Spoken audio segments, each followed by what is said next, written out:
Lock your windows. Right now. Because in 2019, I realized the locks on our cabin doors didn't matter at all. I was a counselor responsible for 12 teenagers. For 2 nights, they complained about footsteps. On the 3rd night, we found out it wasn't a prank. It was something standing 7 feet tall right over their beds, and it wasn't looking for a place to sleep. We have all been taught that our homes, or the walls we sleep behind, are safe zones once the doors are locked. We live with this beautiful, comforting illusion that a simple piece of turned metal can keep the dark world out.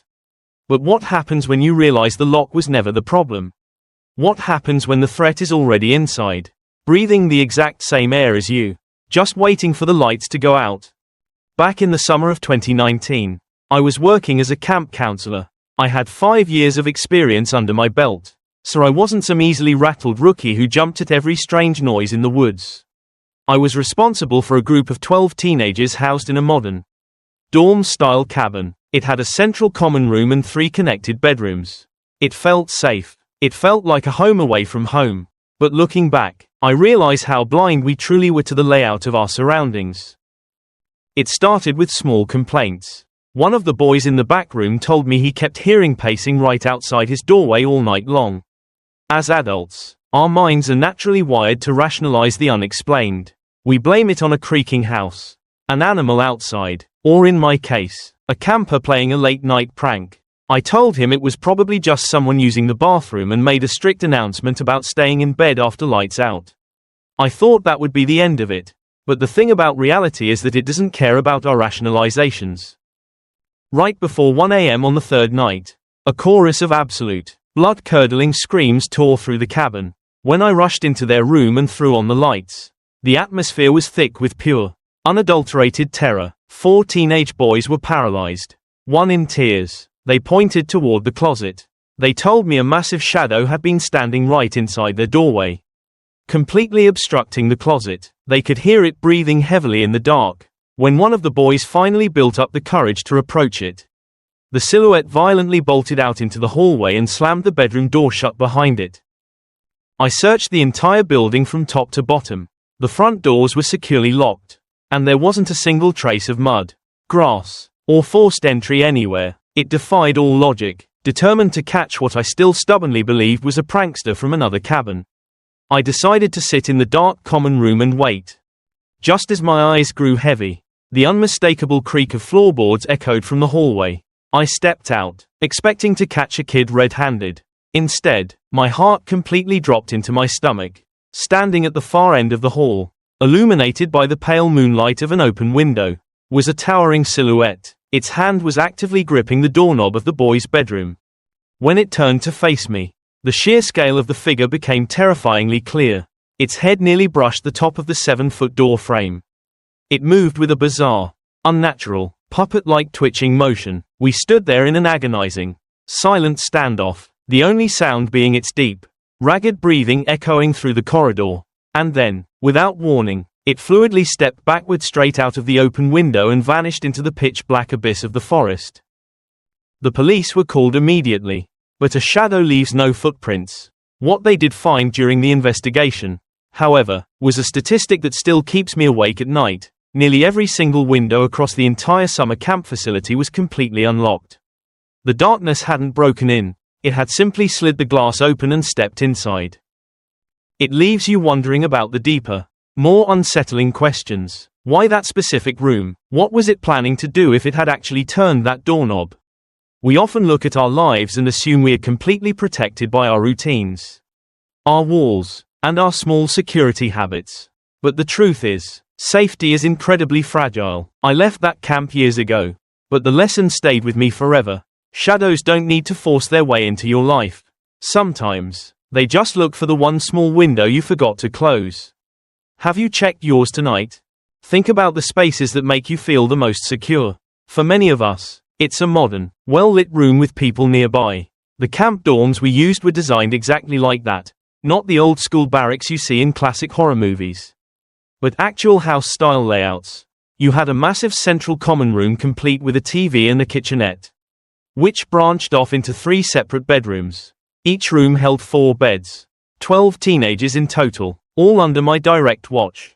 It was a brilliant setup meant to give these kids a taste of college dorm life. It felt open, structured, and completely safe. But true vulnerability rarely looks like a broken-down cabin in the middle of nowhere. Sometimes, the most dangerous environments are the ones that lull you into a false sense of absolute security. It all started on a seemingly normal morning when one of my campers walked up to me. Looking exhausted, he told me he hadn't slept a wink because he kept hearing someone pacing around the unit all night long. As adults, how do we usually respond to something like that? Our brains are naturally wired to rationalize the unexplainable. We want to protect our peace of mind, so we look for the most logical escape route. I immediately assumed it was just another camper getting up to use the restroom. Or perhaps someone playing a late-night prank. I smiled, told him not to worry, and figured a stern announcement before lights out would fix everything. I gathered the kids, reminded them of the rules, and watched them nod carelessly. I thought I had handled it perfectly. But if there is one absolute rule in life, and arguably rule number one of the horror genre, it is this: never ignore the first warning. When reality tries to whisper a red flag to you, ignoring it only gives the dark permission to grow louder. The shift from peace to absolute chaos happened in a split second. Right before 1 a.m., the heavy silence of the cabin was violently shattered by a chorus of blood-curdling screams. It wasn't the sound of kids messing around, it was the sound of pure, visceral terror. I flew out of my bed and sprinted down the hallway into their room. The moment I flipped the light switch, the air in the room felt entirely different. All 4 teenagers were paralyzed with fear, their faces completely pale, and one of the boys was visibly sobbing in his bed. When I asked what happened, they pointed trembling hands toward the doorway. The camper who had warned me earlier finally managed to speak. He said he had woken up and noticed a massive shadow completely obstructing the closet doorway. At first, he tried to tell himself he was just dreaming, but then came the sensory detail that broke his reality: the heavy, distinct sound of raspy breathing cutting through the pitch-black room. Convinced it was a prankster from the neighboring room, the camper who was now in tears had actually stepped out of bed to confront the shape.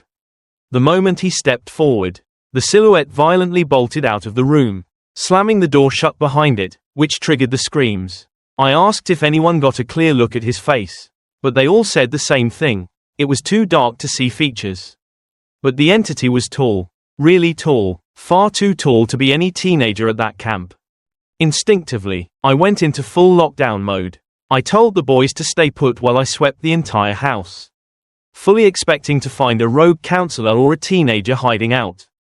But as I checked every corner, the situation stopped making mathematical sense. The front doors were still completely locked. There were no signs of forced entry, no shattered glass, and absolutely no mud or grass tracked onto the clean wooden floors. Logically, if a human being had run out of that room, they had nowhere to go. Yet, the house was entirely empty. It took a massive effort to calm the kids down, but eventually, the cabin settled back into an uneasy quiet. I knew I wouldn't be able to sleep, so I pulled up a chair in the common room, grabbed a book, and decided to wait out the night. If this was a dedicated prankster, I was going to catch them red-handed. Hours crawled by, and my eyelids started to grow heavy. I was right on the edge of drifting off when a sharp, distinct sound snapped me wide awake, the slow, rhythmic creak of wooden floorboards echoing from down the hallway.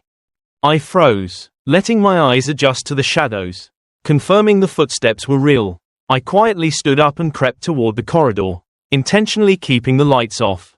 I wanted the element of surprise. I expected to turn the corner and find a mischievous kid standing there like a deer caught in headlights. Instead, my heart dropped straight into my stomach. Standing at the far end of the hallway, directly in front of a wide-open window, was a towering silhouette. Even in the dim moonlight, I could tell it was a grown person, completely engulfed in darkness. But it wasn't just standing there. Its hand was firmly placed right on the doorknob of the exact same bedroom where the boys had screamed hours earlier. Before I could even process the threat, the figure let go of the knob and turned its entire body to face me. I have never felt fear like that in my entire life. I couldn't make out its eyes, but the overwhelming sensation of being intensely stared at made my legs turn to absolute jello. Now that it was fully upright, the true horror of its scale hit me. Its head was practically brushing the very top of the doorframe. The way it held itself, the sheer presence of it, This was absolutely not a child. I braced myself, fully expecting this giant to charge down the hallway at me. But it didn't. For an uncomfortably long, agonizing stretch of time, we just stood there in a silent standoff. The only sound in the entire house was the deep, heavy breathing of this entity echoing off the walls. Then, breaking the paralysis, the figure moved. With a strangely erratic, unnatural, puppet-like motion, it stepped backward right through the open window frame and plunged straight down into the pitch-black abyss of the night. It didn't climb out, it fluidly slid out of view, vanishing entirely into the dark woods. When the call ended, a heavy, suffocating silence settled back over the grounds. Within 30 minutes, the quiet wilderness was flooded with flashing emergency lights and the sharp, echoing voices of local law enforcement. The police took my statement, combed through every square inch of the building, and sent out teams to execute a full sweep of the dense perimeter. But the true horror of a shadow is that it leaves absolutely nothing behind. There were no broken twigs, no displaced soil, and not a single shred of foreign DNA. The police told me their hands were completely tied. After all, how can an officer track a suspect when the only description you can offer is a tall silhouette built out of pure darkness? It was an impossible situation that quickly forced us to face our own vulnerability. The administration immediately ordered a complete security audit of the entire facility. Every doorknob, deadbolt, and latch on the property was tested. And that is when we uncovered a statistic that still makes my blood run cold to this very day. Nearly 90% of the windows across the entire summer campgrounds were completely unlocked. Let that sink in for a moment. Think about the spaces we occupy, the hotel rooms, the Airbnbs, the cabins we rent to escape our hectic lives and find peace. We pull the blinds, we turn the key in the front door, and we instantly feel insulated from the world. We assume we are safe. But true safety is an incredibly fragile illusion. The terrifying reality we discovered that night was that the entity didn't need to shatter the glass, use a crowbar, or break a lock to gain access. The dark hadn't broken in at all. It had simply walked up to our walls, found an open seam, and quietly slid itself inside. I argued fiercely that we needed to send the kids home and shut down the remainder of the summer session. But the directors and the families, desperate to preserve a sense of normalcy, decided the property was secure enough to keep moving forward. They brought in off-duty officers to handle night security. And we carried on. But you see, the mind doesn't just bounce back from an encounter like that. The human brain is naturally designed to seek answers, to find the why behind the chaos. And the absolute worst part of this entire experience isn't the memory of that giant figure standing in the corridor. It's the agonizing weight of not knowing. Why did it choose that exact cabin? Why did it spend 3 consecutive nights fixated exclusively on that single bedroom of teenage boys? And perhaps most disturbing of all, what was its hand about to do if I hadn't stepped into the hallway at the exact moment it gripped that doorknob? We never got our closure. The entity vanished back into the deep woods of the American landscape, leaving behind nothing but an open window and a lifetime of unanswered questions. I packed my bags and left that camp at the end of the season, promising myself I'd never look back. But even now, years later, the psychological scar remains completely unhealed. Every single evening, before I allow myself to drift off to sleep, I walk through my house and physically check every single window latch. It is a compulsive ritual born from a profound realization I made in 2019. The dark forces of this world don't need a formal invitation to alter your life forever. Sometimes, they just need you to forget to turn a lock. Ask yourself honestly before you close your eyes tonight, are you completely sure you checked yours?